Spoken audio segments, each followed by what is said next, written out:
I used to be the kind of mom who packed organic, gluten-free, Pinterest-worthy lunches and believed that if I just loved my son enough, the world would love him back.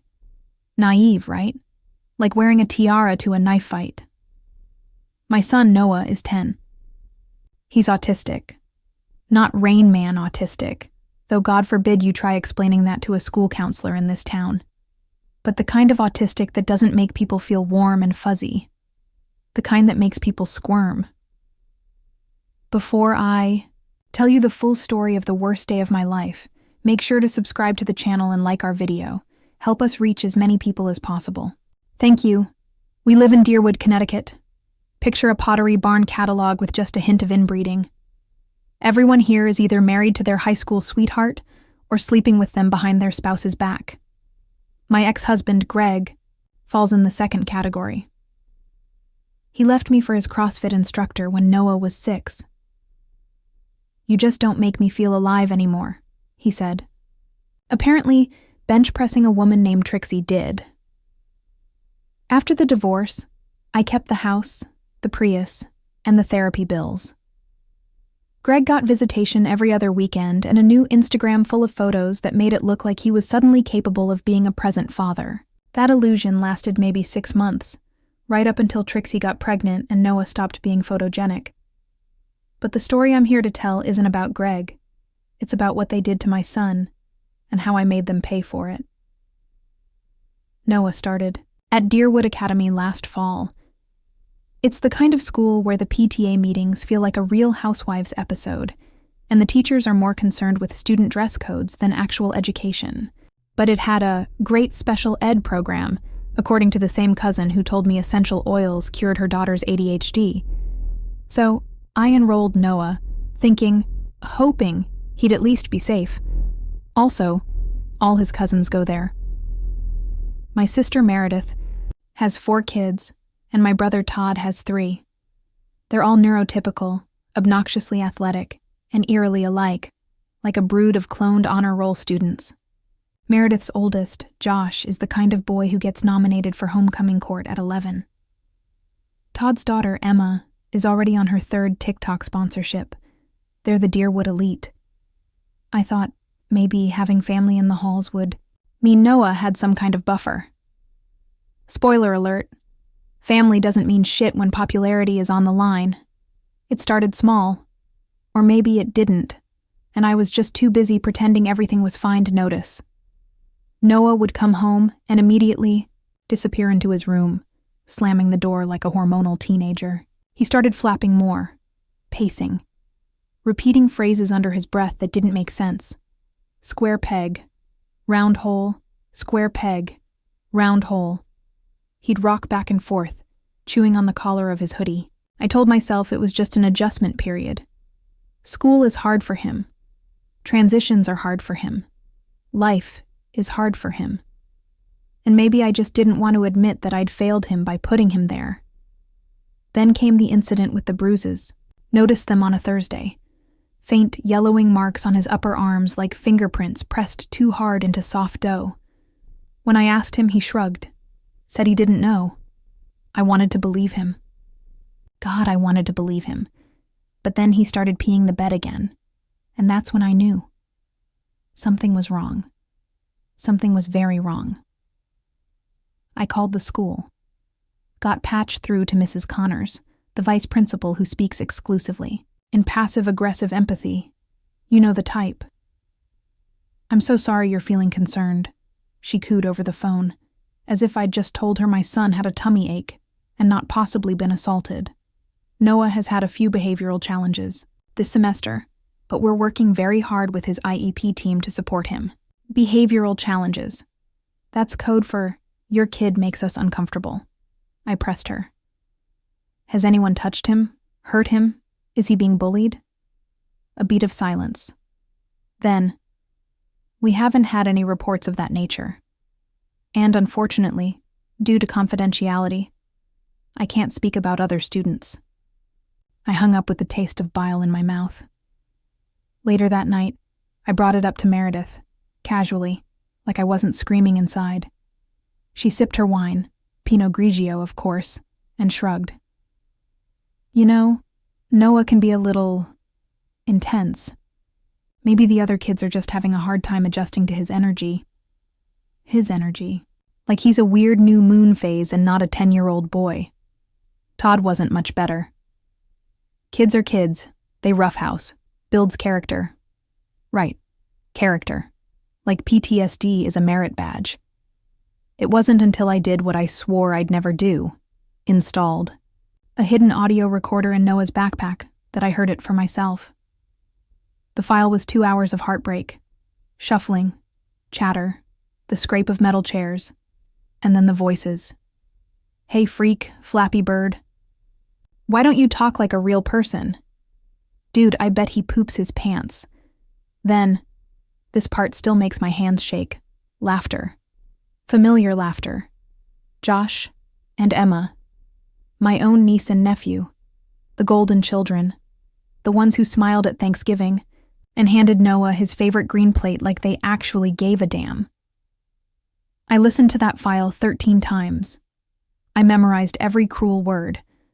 And then I listened again, just to make sure I wasn't imagining the cold edges in their voices. I wasn't. I sent the audio to Mrs. Connors. She replied with a terse email thanking me for bringing it to her attention and informing me that appropriate disciplinary actions will be taken. Do you know what appropriate disciplinary action looks like at Deerwood? A group apology circle. A reminder that words can hurt. And a pizza party the following Friday to boost school spirit. That's when something inside me snapped. I looked at my son. This beautiful, complicated boy who collects pebbles like treasure and memorizes constellations, and still lets me hold his hand in parking lots. And I decided that if no one was going to protect him, I would. Not with words, not with emails, not with calls to spineless administrators, but with something much, much better. So there I was, one deeply tired, moderately unhinged single mom with a hidden audio file and a heart, full of vengeance. You know, like a suburban version of John Wick. But instead of a dead dog, I had a son with bruises, and a school full of sociopathic future Ivy Leaguers. I didn't go full scorched earth right away. No, I'm not sloppy. Vengeance, my friends, is an art. It's performance, it's patience and timing and knowing just when to twist the knife, not too soon, not too late. And I had to play the long game. Because if there's one thing I learned from being married to Greg, it's that people like this don't expect consequences. They expect silence. First, I started watching, listening. Every morning drop-off became recon. I noticed that the same 3 boys who laughed in the audio, Josh, plus 2 of his football-shirted minions, hung around the side of the building before school. Unsupervised. That's when they'd taunt the weird kids. Noah among them. I started recording everything, video this time. From my car, behind tinted windows, zoomed in like a desperate wildlife photographer on a school safari. Then I started going to PTA meetings. Yes, me. The mom who once called the PTA president a fascist with a glue gun under her breath at a bake sale. I wore lipstick, smiled with my molars, and brought gluten-free brownies. The performance of a lifetime. I even joined the wellness committee, which was mostly an excuse for overachieving mothers to impose kale and shame on everyone else. But it gave me access to emails, to calendars, to the names of board members, whose kids were also on that audio file. Meanwhile, Noah, God, he was shrinking. Each day he came home a little smaller, like someone was cutting away pieces of him when I wasn't looking. He stopped drawing. He stopped lining up his plastic dinosaurs. He even stopped stimming for a few days, which terrified me more than anything. His silence was screaming. I tried to talk to him, but you can't force a child like Noah to explain pain. Not the way neurotypicals want it, clean and coherent, in complete sentences with a moral at the end. His pain came out sideways, through repetition, humming, thumb-sucking. He whispered square peg, round hole in his sleep. And sometimes, Josh said I don't belong. I didn't cry. I don't cry anymore. I just added another log to the fire burning inside me. The tipping point came at the Deerwood Fall Festival, a suburban carnival of forced smiles and overpriced raffle tickets. I stood under a tent while Meredith paraded Josh around like a show pony. "Oh, Josh is just so kind," she told a cluster of Botoxed moms. "He's been mentoring one of the special needs students at school. What was his name, honey?" The flappy one. I could feel my teeth crack. That night, I uploaded the audio clip to a private Google Drive folder. I added timestamps. I added photos. And then I wrote a blog post under a fake name, titled, "What the Deerwood PTA Doesn't Want You to Hear." I didn't post it. Not yet. No, I needed one more piece. So I made an appointment with the district superintendent, Dr. Rickman, a man whose tie was always too tight and whose eyes said lawsuit every time someone mentioned the word autism. I brought a neatly organized binder, color-coded tabs, and the smile of a woman who was about to commit social arson. "Mrs. Harding," he said, flipping through the first few pages of my evidence. "This is concerning." "Concerning?" I repeated. "That's a gentle word for hate speech and physical abuse being ignored by your staff." He cleared his throat. "We take all reports seriously." "No, you don't," I interrupted. Calm, cold. "But you will. Because this folder isn't just going to disappear into your drawer. It's going to every local news outlet, every special needs advocacy group in the tri-state area, and my lawyer, unless something changes." He looked up, blinked like I'd slapped him. "I want an independent investigation," I said. "I want every child in that audio formally disciplined. I want Mrs. Connors reprimanded for failure to report. And I want an apology to my son."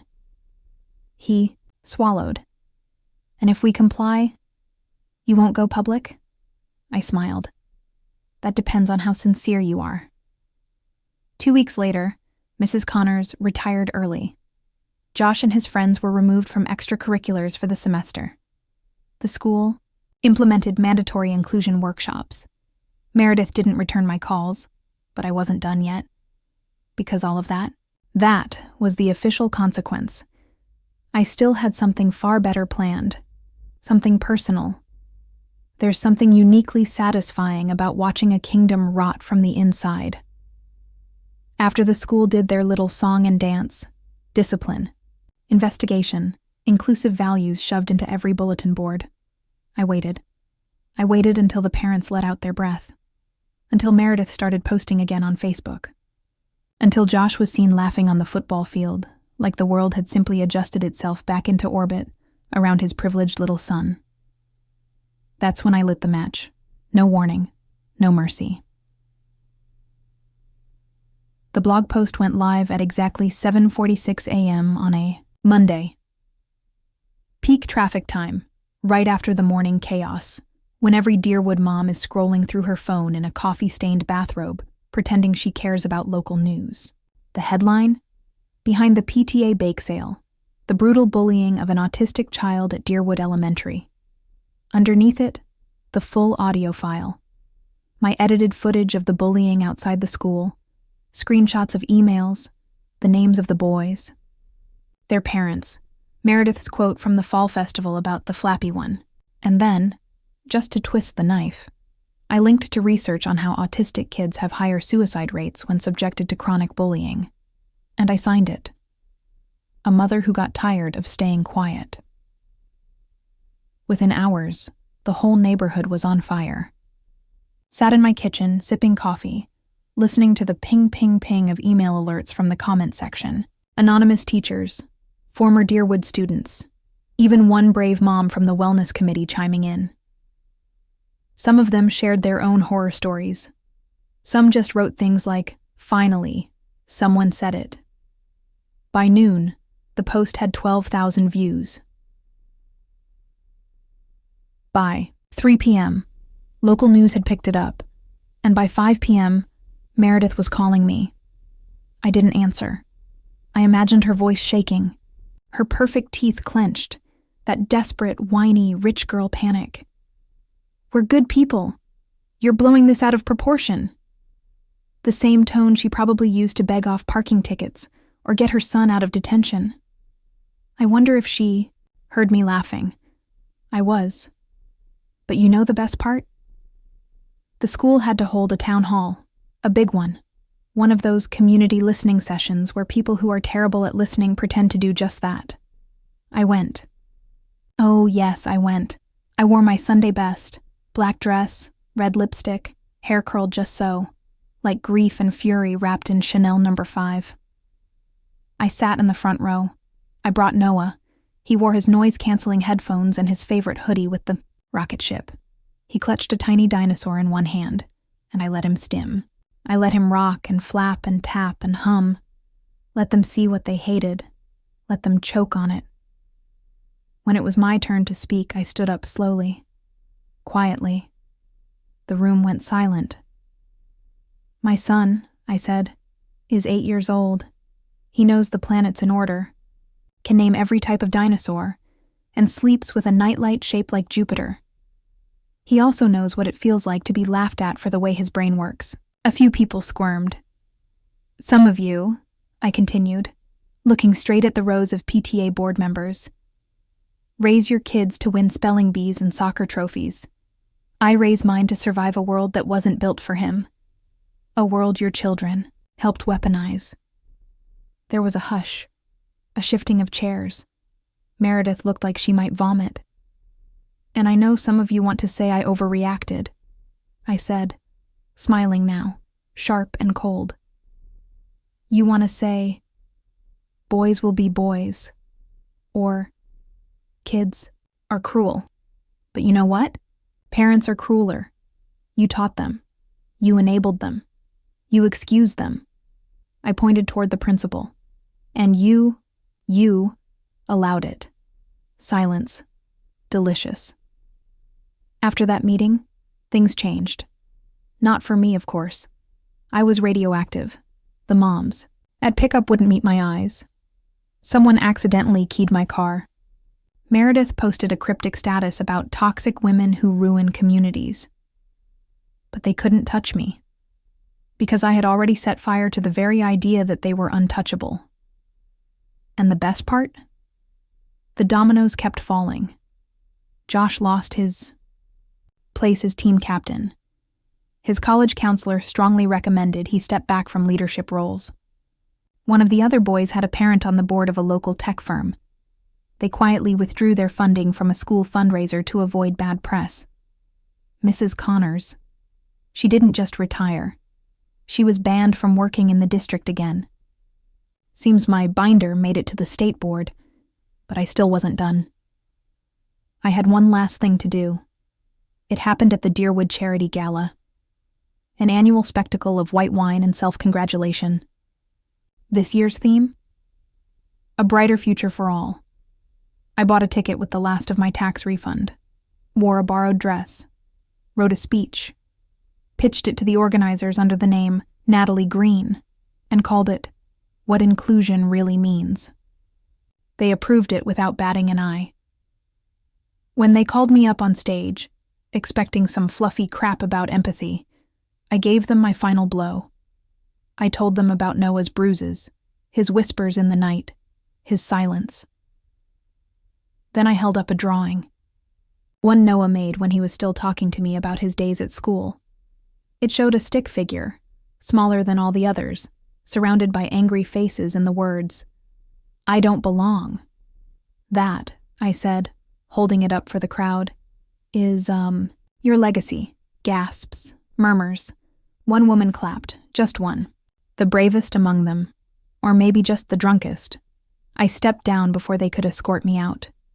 And that, dear reader, was the end of my social life in Deerwood. Do I regret it? Absolutely not. I may never be invited to another potluck. My car may get keyed every other month. And sure, some days I'm still filled with rage so raw I could chew steel. But Noah? He's safe now. He's transferring schools. One with an actual inclusion program and teachers trained beyond a 2-hour YouTube video on neurodiversity. And me? I sleep. For the first time in years, I sleep without dreaming of locked doors and blank faces. They tried to break my son. They failed. And I made sure the whole damn world knew it.